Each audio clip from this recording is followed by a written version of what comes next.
ഞങ്ങൾ തിരുവോണത്തിനേക്ക് റെഡിയാവാണ്. അതാ ശ്യാമേട്ട പൂവൊക്കെ കൊണ്ടുവന്ന് മക്കളിതാ പൂവൊക്കെ ഇറന്ന് റെഡിയാക്കി വെക്കാണ്. കുറേ പൂ, വെള്ള, മഞ്ഞ, റോസ്, ഇത് ഒരു സൺഫ്ലവറിന് നീലക്കാണ് കൊടുത്തൊരു പൂ. പിന്നെ ഇതാ എനിക്കും നമ്മളെ ഉണ്ണിക്കണ്ണനും വെക്കാൻ വേണ്ടിയിട്ട് കുറച്ച് മുല്ലപ്പൂവും കൊണ്ടുവന്നിട്ടുണ്ട്. അപ്പം ഞാൻ എൻ്റെ കുളിയൊക്കെ കഴിഞ്ഞിട്ടുണ്ടായിരുന്നു രാത്രി. അപ്പം ഞാൻ വന്ന ഉടനെ തന്നെ ഇതാ നമ്മളെ ഉണ്ണിക്കണ്ണന് ഞാൻ ഇതാ വെറുതെ ഫ്രിഡ്ജിലൊക്കെ വെക്കണ്ടേ. അപ്പോൾ ഉണ്ണിക്കണ്ണന് മാല ചാർത്തി കൊടുത്ത് ഒരു റോസും വെച്ച് കൊടുത്ത് ഒരു ചെട്ടിയൊക്കെ വെച്ച് കൊടുത്ത് കണ്ണനെ ഒന്ന് ഉഷാറാക്കി എടുത്തിട്ടുണ്ട്. ഇന്നത്തെ പൂക്കളും മക്കൾ തന്നെയാണ് ഇട്ടത്. റാം തന്നെയാണ് കംപ്ലീറ്റ് ഇട്ടത്. വാവ ഹെൽപ്പ് ചെയ്ത് കൊടുത്ത് പൂവൊക്കെ എടുത്ത് ഒക്കെ റെഡിയാക്കി വെച്ച് കൊടുത്ത് ഞാൻ കിച്ചണിൽ പച്ചക്കറികളൊക്കെ കഷ്ണങ്ങളൊക്കെ അരിഞ്ഞൊക്കെ റെഡിയാക്കി വെക്കുകയാണ്. ഞാനിതാ രാവിലേക്കുള്ളതാ അവിയലിൻ്റെ കഷ്ണങ്ങളൊക്കെ മുറിച്ച് വെച്ച്, മുരിങ്ങ വേറെ മുറിച്ച് വെച്ചിട്ടുണ്ട്. പിന്നെ ഇത് ഇതാ കൂട്ടുകറീൻ്റെ കഷ്ണങ്ങൾ, പിന്നെ സാമ്പാറിൻ്റെ കഷ്ണങ്ങൾ, ഇതാ കൂട്ടുകറീൻ്റെ കടല വെള്ളത്തിലിട്ട് ഓലൻ്റെ മമ്പയർ വെള്ളത്തിലിട്ടത്, രസത്തിൻ്റെ ഉള്ളിയൊക്കെ നന്നാക്കിയൊക്കെ വെച്ച്. അപ്പം അതൊക്കെയാണ് ഇവിടുത്തെ ഈ തിരുവോണത്തിൻ്റെ ഒരുക്കങ്ങൾ. ബാക്കിയൊക്കെ രാവിലെ ഞാൻ ചടപടേന്ന് പറഞ്ഞൊക്കെ ചെയ്യും. ചെയ്യുന്നതിൻ്റെ ഇടയ്ക്ക് ഓരോന്നോരോന്ന് കാണിച്ചു തരാം. ശ്യാമേട്ടനും മക്കളൊക്കെ ഉറങ്ങുകയാണ്. ഞാനിതാ സെറ്റ് മുണ്ടൊക്കെ അയൺ ചെയ്ത് കൊണ്ടുവന്ന് ഞാൻ കുളിച്ച് അമ്പലത്തിൽ പോകാമെന്ന് വിചാരിക്കാം. കാര്യം ഇവരെ കാത്തു നിന്ന് കഴിഞ്ഞാൽ കുളിച്ച് അമ്പലത്തിൽ പോയി വന്നാലല്ലേ ബാക്കി പണികളൊക്കെ ചെയ്യാൻ പറ്റുള്ളൂ. എൻ്റെ കുറച്ച് പണികളൊക്കെ പകുതിയിലാണുള്ളത്. ഞാൻ കുളിച്ച് കുറച്ച് പണികളൊക്കെ തീർത്ത് വെച്ചിട്ടുണ്ട്. കഷ്ണങ്ങളൊക്കെ വേവിച്ചൊക്കെ വെച്ചിട്ടുണ്ട്. ഇനി അമ്പലത്തിൽ പോയി വന്നിട്ട് ബാക്കി ചെയ്യാമെന്ന് വിചാരിക്കുക. ഇതാണ് എൻ്റെ ഭഗവാനിതാ ഞാൻ പൂവൊക്കെ വെച്ച് കൊടുത്ത് വിളക്കൊക്കെ കത്തിച്ച് നല്ല സുന്ദര കുട്ടപ്പനായിട്ടുണ്ട്. ഹലോ, ഹാപ്പി ഓണം മുത്തേ. ഒന്നില്ല പൊടി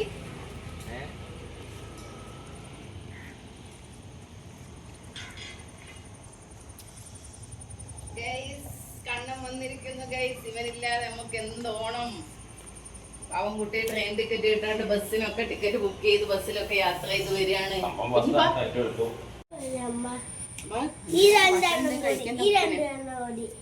അതുകൂടെ തീർത്തോട്ടോ. 2 മിനിറ്റ്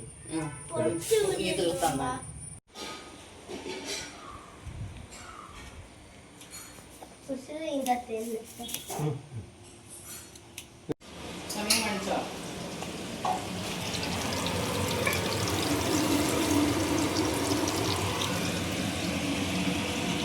സമയം 9:30 ആയിട്ടുണ്ട്. ഇതാ എൻ്റെ രസമായി, മോരുകറി ആയി, അവിയൽ ആയിട്ടുണ്ട്, കൂട്ടുകറി, കേബേജ് ഉപ്പേരി,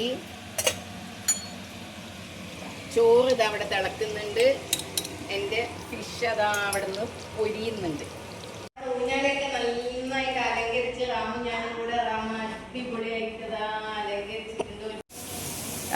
അച്ഛനും അമ്മയും ഇന്ന് നമ്മളെ വീട്ടിലുണ്ട്. അച്ഛൻ ചായ കുടിക്കുന്നുണ്ട്. കണ്ണം വന്ന് എല്ലാവരും കുളിച്ച് റെഡി ആയിട്ടുണ്ട്. അച്ഛനും മക്കളൊക്കെ ഇപ്പം ചായ കുടിക്കും. എൻ്റെ പപ്പടം റെഡിയാവുന്നുണ്ട്. അപ്പുറത്ത് മീൻകറി. നിങ്ങൾക്ക് സംശയം ഉണ്ടാവും സദ്യക്ക് മീൻകറിയാണ്. ഞങ്ങൾക്ക് സദ്യ ആയാലും മീൻകറി ഇല്ലെങ്കിൽ എനിക്ക് പ്രശ്നമില്ല കേട്ടോ. പക്ഷെ വീട്ടിലെല്ലാവർക്കും അത് മീൻകറിയും എനിക്കില്ലേ പൊരിച്ചതും എനിക്ക് പ്രശ്നമില്ല. അപ്പോൾ ഇതാ എൻ്റെ എല്ലാ പണി ഏകദേശം കഴിഞ്ഞ്. ഇനി എനിക്ക് ചെയ്യാനുള്ള പണി എന്താണെന്ന് വെച്ചാൽ പായസം ഉണ്ടാക്കണം. പിന്നെ മെയിനായിട്ടുള്ള സാധനം ഞാൻ ഉണ്ടാക്കിയില്ല. എന്താ അറിയോ? സാമ്പാർ. നിങ്ങളൊക്കെ സാമ്പാർ ആദ്യം ഉണ്ടാക്കുമായിരിക്കും. ഞാൻ എന്താണെന്ന് വെച്ചാൽ ഈ ചെറിയ കുക്കർ എല്ലാം കുറച്ച് മതിയല്ലോ. അപ്പോൾ ഈ കുക്കറിൽ ആദ്യം വേഗം ആവുന്ന സാധനങ്ങളൊക്കെ ആക്കി പാത്രങ്ങളിലേക്ക് മാറ്റി വെച്ച് ലാസ്റ്റാണ് ഞാൻ സാമ്പാർ ഉണ്ടാക്കുന്നത്. കാര്യം ആ സാമ്പാർ പിന്നെ അതിൽ ഇരുന്നൊന്ന് റെഡി ആവണ്ടേ. അപ്പോൾ സാമ്പാർ ആ കുക്കറിൽ ഉണ്ടാവും. അപ്പോൾ അങ്ങനെയാണ്. അതാണ് സാമ്പാർ ലാസ്റ്റായിപ്പോയത്.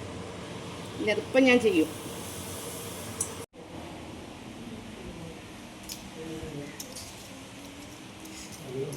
ഇവർ പെറ്റൽസ് വരക്കാൻ വേണ്ടി എന്നെ വിളിച്ചിട്ട് ഞാനിതൊന്ന് സ്കെയിൽ വെച്ചിട്ട് അളന്ന് എന്നാലല്ലേ എല്ലാ പെറ്റൽസിന്റെയും അതെ അളവ് ക്ലിയർ ആണ്. ഏകദേശം ഇങ്ങനെ നമുക്ക് മാർക്ക് ചെയ്ത് ചെയ്യാം.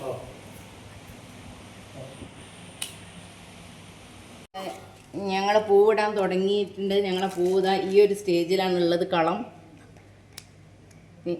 ഒരു സ്റ്റെപ്പായിട്ട് ഞങ്ങൾ ഇട്ടിട്ട് ഓരോന്നോരോന്നും കാണിക്കാം. അടുക്കള പണി ഓൾമോസ്റ്റ് കഴിഞ്ഞിട്ടുണ്ട്. ഇനി പായസം മാത്രമേ വെക്കാനുള്ളൂ. അത് ഞാൻ ഇവിടുന്ന് ഗ്യാപ്പിന് ഓടി ഓരോന്ന് ചെയ്തോളൂ. എൻ്റെ ഇടയ്ക്ക് എനിക്ക് കാണാൻ ഹോസ്റ്റലിൽ നിന്ന് കൊണ്ടാകുന്നതൊക്കെ അലക്കാനൊക്കെ ഉണ്ട് ഗൈസ്.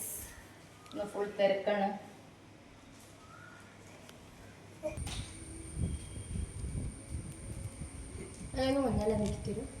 ഇല്ല അമ്മ ദൂരെ നിന്ന് പ്ലാന് വരക്കുകയാണ്. ദൂരെ നിന്നിട്ട് ഓരോരോ പ്ലാനാണ്. അങ്ങനെ കുട്ടികൾ പറയുന്ന പോലെ നീ പറയുന്ന പോലെ അങ്ങനെ പ്ലാനാണ് അമ്മ. അത് ദൂരെ പോയിരിക്കും, അടുത്തേക്കൊന്നും വരികയില്ല.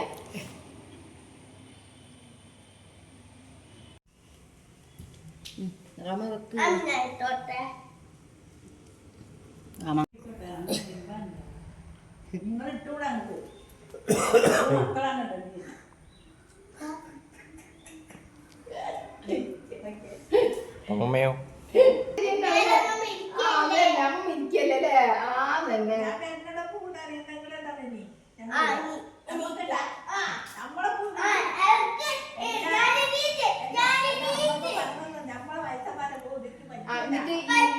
ഇവിടെ പിങ്കോ ഓറഞ്ചോ ഇവിടെ ഓറഞ്ചോ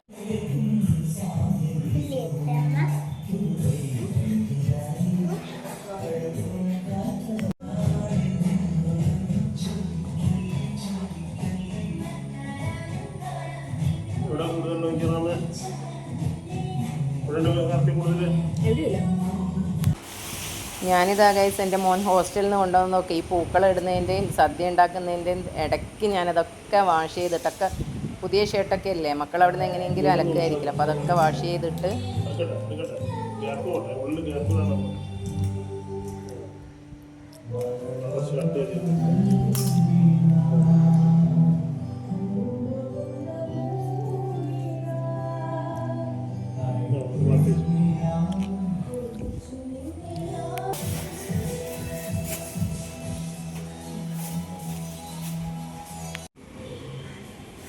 സൈഡ് തുറക്കാൻ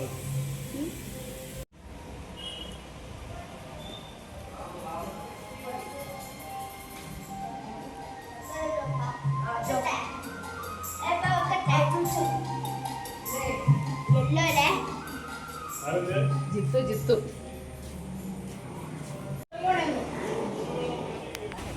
ഞങ്ങളിവിടെ പൂക്കളമൊക്കെ ഇട്ട് കഴിഞ്ഞിട്ടുണ്ട്. ഒക്കെ പുറത്തേക്കൊക്കെ കൊണ്ടുവന്ന് ഉള്ളിൽ ഏകദേശം ഫിനിഷായിട്ടുണ്ട് കളങ്ങളൊക്കെ. അപ്പോൾ അതാ നമ്മൾ ഭഗവാന്റെ അടുത്തുള്ള ഈ മാർബിളിൻ്റെ ഉരുളിയിൽ കുറച്ച് പൂവൊക്കെ ഇട്ട് വെച്ചിട്ടുണ്ട്. നല്ല രസമായിട്ടുണ്ട്. ആ ഒരു വൈറ്റ് പൂവ് നല്ല പ്ലാസ്റ്റിക് പൂ പോലെ ഉണ്ട്. ഭഗവാനിതാ മുല്ലപ്പൂവൊക്കെ വെച്ച് നല്ല സുന്ദരനായിട്ടുണ്ട്. ഇതാ നമ്മൾ 3 കളർ ഇട്ടിട്ടുണ്ട്. ഒന്ന് ഹോളിലും ഇട്ടിട്ടുണ്ട്, ഒന്ന് സിറ്റ് ഔട്ടിലും ഇട്ടിട്ടുണ്ട്, ബാക്കി പൂ കൊണ്ടൊന്ന് പുറത്തും ഇട്ടിട്ടുണ്ട്. പിന്നെ ഇത് ഊഞ്ഞാലൊക്കെ നന്നായിട്ട് അലങ്കരിച്ചിട്ടുണ്ട്.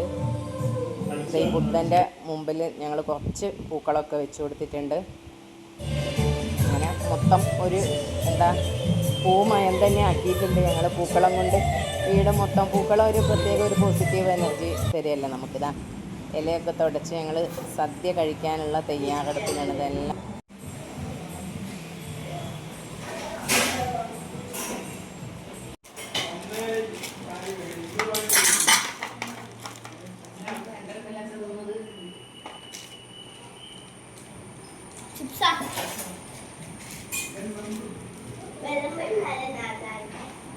പറയണ്ട, നമ്മളെ സദ്യയൊക്കെ റെഡി ആയിട്ടുണ്ട്. ഇതാ ശർക്കര ഉപ്പേരി, വറുത്ത ഉപ്പേരി, ഇതാ പുളി ഇഞ്ചി, അച്ചാറ്, ബീട്രൂട്ട് പച്ചടി, പൈനാപ്പിൾ പച്ചടി, അവിയൽ, കൂട്ടുകറി, കേബേജ് ഉപ്പേരി, സാമ്പാർ, രസം, മോര് കറി, മീൻ പൊരിച്ചത്, പപ്പടം, പായസം, മീൻകറി, സേമിയ പായസം, സേമിയ പായസം, ഇതാ സേമിയ പായസം. എന്തെങ്കിലും ഒന്ന് മറന്നു വേണ്ടതല്ലേ, പഴം.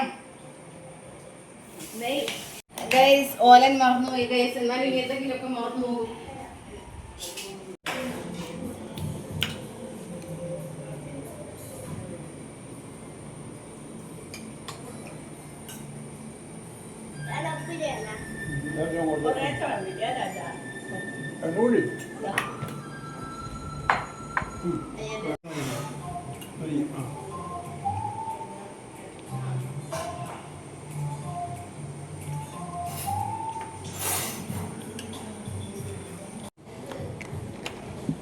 ഇന്നലെ വേണ്ടിയ മാതിരി ഊട്ടുകറി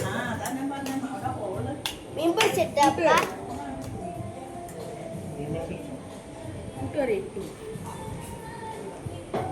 കാക്കൻ്റെ വെച്ച് വരല്ലേ അതിന്റെ അകത്ത് തന്നെ വെച്ച മോനെ.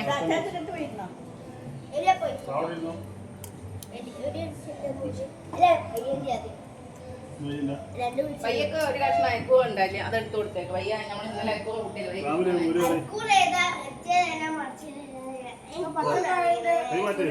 ആ തൊലി തിന്നു, പച്ചക്കായന്റെ തൊലിയൊക്കെ തിന്നു. രസമൊക്കെ ഉണ്ട്.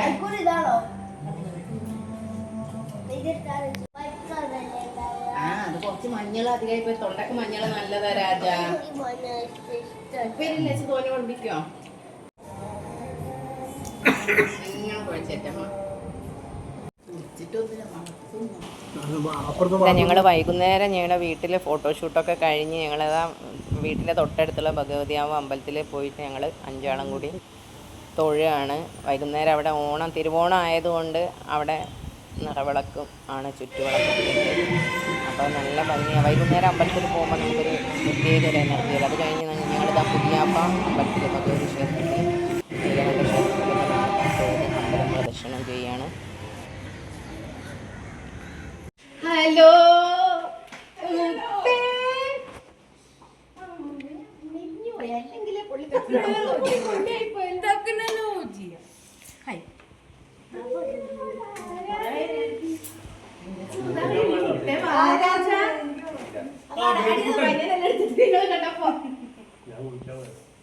വേദക്കുട്ടിനെ കൈമാറി മോളെ ഞാൻ നോക്കട്ടെ.